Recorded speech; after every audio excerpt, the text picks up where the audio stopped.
So I'm going to give you a couple scenarios, and I'd like you to sort of help me work through what can be offered to some of these kids to sort of help like for the rest of the year.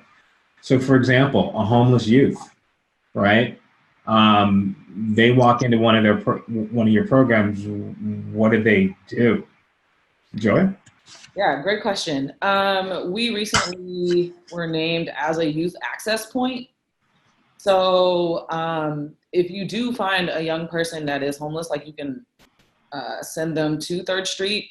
We have case managers, we have a housing coordinator that can help put them through the one system, help get them the services and address some of their underlying issues as well with like behavioral health as well. Also give them something to eat. We just started a CSA box program working with Imperfect Produce and the wholesale produce market.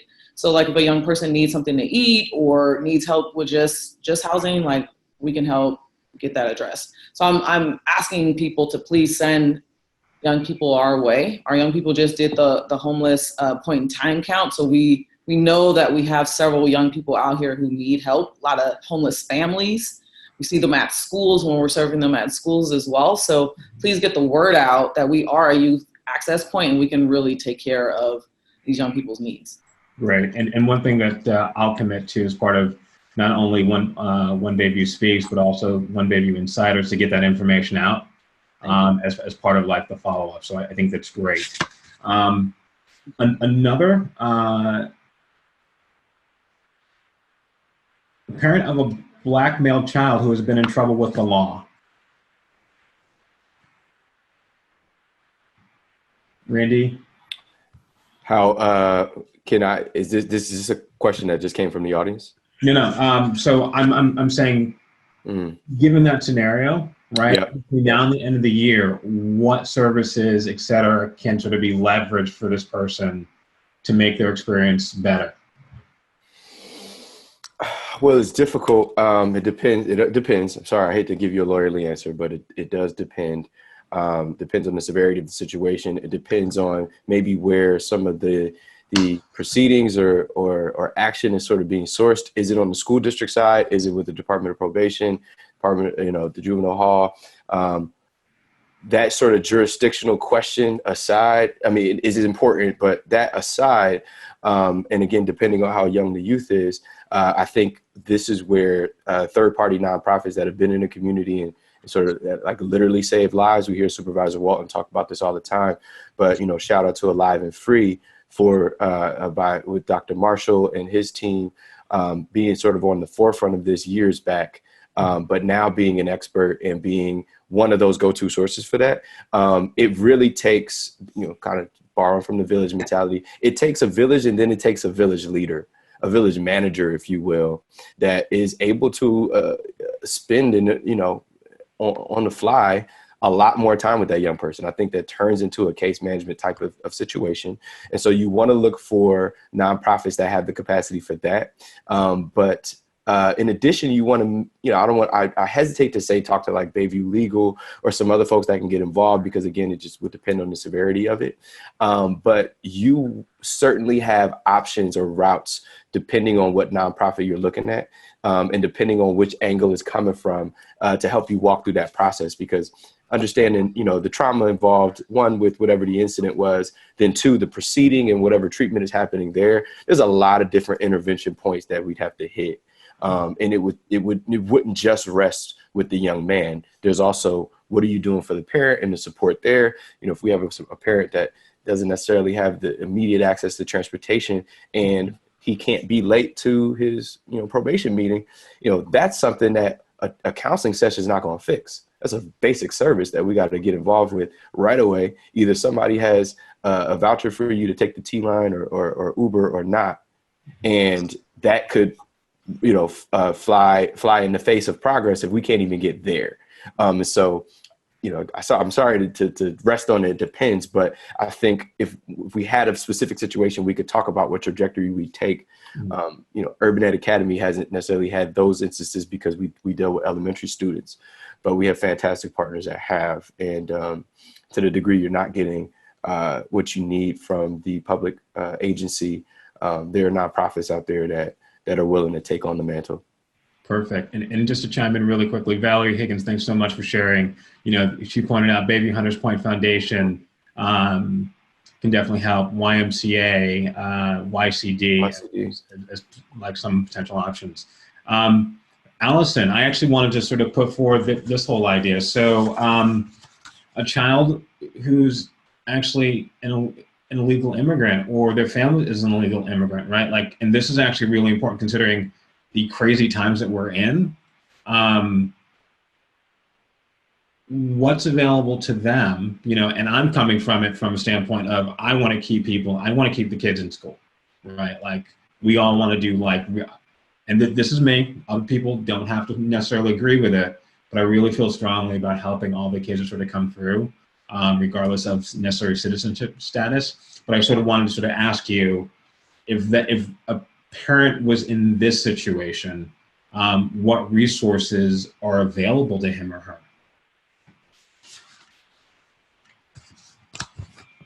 Yeah.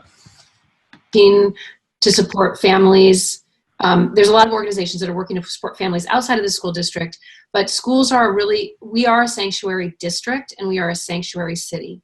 So families need to understand that we are, you know, educators are getting information so that we can protect safety and privacy of families. And we have a lot of undocumented families, you know, bringing their kids to our schools. And there are services that we're also allocating specifically for those families.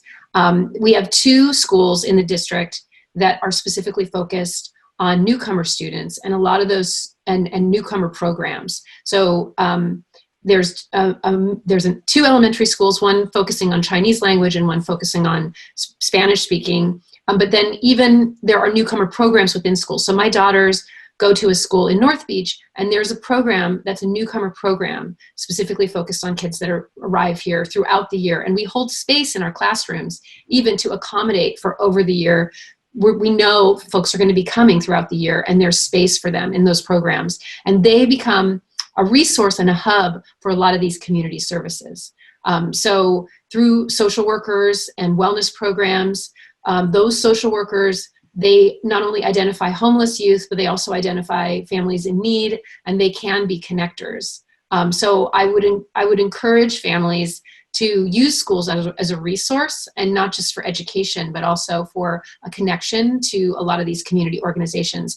And then also specific to those, there are community, you know, we've got a lot of great community organizations that are working together in concert, and they're specific, they have the capacity, like, I've talked with folks at AROC, and they are the Arab Resource Organizing Center. They provide a lot of supports and resources to the Arab community and the Yemeni community, but they work very closely with the Chinese, you know, for affirmative action, who does work with families in the Chinatown community. And so they're all connected and they're working together. And so if you could get connected to one, they can help families, you know, connect to the right resource that has the culturally specific knowledge to really help them navigate and, you know, get access to lawyers, get access to housing and other social services. And then I guess finally, it's another pitch. One of the things that I've been advocating for, I know Funga Moliga also has been advocating for, is community schools. And we're lucky enough at MLK to have a community school model where we have resourced a staff person who her job is to bring in resources. And so they found that just in general, kids didn't have access to dental health unless they went across the city. And so kids were missing full days just to go to the dentist. So they brought a dentist into the school. And they're doing that with community-based agencies and a lot of the work, you know, 100% college prep and all these, you know, the more that we can bring resources to families, you know, we're always trying to connect them, but if they're at the school, they're already connected. And so I would love to see more organizations working in partnership in our schools with families and meeting the needs of those communities. And as we invest more in community schools, we can connect more with, you know, organizations like that are in the Bayview that, you know, they know the community and they have the capacity to do things that educators can't do, which is provide direct services or support parents, you know, get legal services and things like that. So If you hear about community schools or if you're connected with schools, I encourage families to start advocating at their school. We want a community school. We want to bring more resources in. And just as a final pitch, I think MLK, I heard something that they bring in about $1 million worth of resources and they pay for very little of those resources, right? So we're expanding capacity both ways. We're helping nonprofit agencies connect with families, and they're helping us as educators meet the needs that are outside of math and reading and science, which I want teachers to be focused on that, not worrying about how to connect kids with, getting a safe place to sleep, right? But we know kids can't learn if those basic needs aren't met. I want to thank everyone. So we have just a few minutes during our regularly scheduled time. If the panelists are all right, at 1 o'clock, clearly anyone who can't stay, please feel free to sort of leave. But we have so many really amazing questions that I'd like to get through like a good chunk of that. I think one of the questions was, how do we prepare for the summer? Well, I'll just jump in on that, and then just as general resources, and then the Bayview specific folks can talk about what they know. I think Rec and Park is a great resource. They offer a lot of programs, from camps to art programs, to sports programs, and they can be up to 100% free. But there's a bureaucracy that families may need help with in just filing for family application and then filing for scholarships. And additionally, the library is also a great resource. If you have little kids, there's a lot of free classes you can go to. There's movies. I brought my daughters to the sing-along, and I met other parents. Those are really great ways to just generally access free programming in the city over the summer. And I actually just put in some resources into the chat. Yeah, so I just want to say this Saturday there's a summer resource fair. It's not just Rec and Park. There's also all these great organizations that offer summer programs. My daughters found out about a Chrissy Field Center does camping programs. There's programs all over the city, and they're there, and you can find out about them this Saturday. But also you can go online and look at the Rec and Park programs. And I also encourage folks to go online at the library. And all summer long, they have a reading program with activities and makers things. You can go and do Legos and knitting and, and at all age levels, even adults. And so that's also, a really great resource. But if you're going to do Rec and Park, be prepared to get online right now, because there's competition for some of the great programs. And I think a lot of times our families don't know about it, and then they miss out on a chance to do some, like my daughters have gone camping, overnight camping in Yosemite through Rec and Park. And I think a lot of people don't know that that's available. Right. Joy? I was going to just encourage people, like Allison said, to get in on this early. I think people tend to wait till summer or right before school ends to start looking. Be Magic also has like a resource guide, and they always have a link for all these summer resources too. So I think that's another one. I think the school district too also has on their page, and DCYF also has like a great section for summer resources. So shameful plug, but we also offer our summer health education program. Youth earn minimum wage to come out for your youth ages 12 to 16. So it's a good way to put a little change in your 12-year-old's pocket at a young age. So great. Not a shameful plug. We need that. This is why we are doing this. So please, you're doing good work. I want this to get as far and wide as possible. Randy? Yeah, not much to add. Those are great resources. I want to double click on DCYF because they're very keen on students of color in particular in San Francisco, K through 8, having something to do. And so they have a great aggregate of resources out there. As a beacon provider at Malcolm X Academy, we provide 6 weeks of summer programming for our site, but also as a community-based organization, we've opened that up. And so we have been intentional, given some of the trends that Joy mentioned.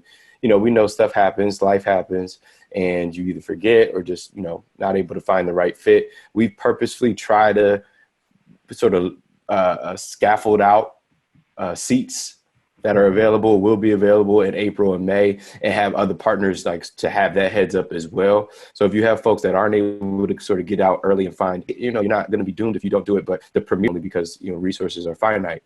But we actually are trying to partner with the other three elementary schools in Bayview to do something else with our Beacon work. So stay tuned for that. We're definitely trying to make something special happen for elementary schools in in Bayview. And then Aim High is an organization that has a great summer program out of Willie Brown, but they're very competitive. And I would suggest getting in. They already, actually, the deadline may have passed. But I would suggest looking at that ASAP. They have a very strong program, and I believe that's 6 or 7 weeks long as well. Right.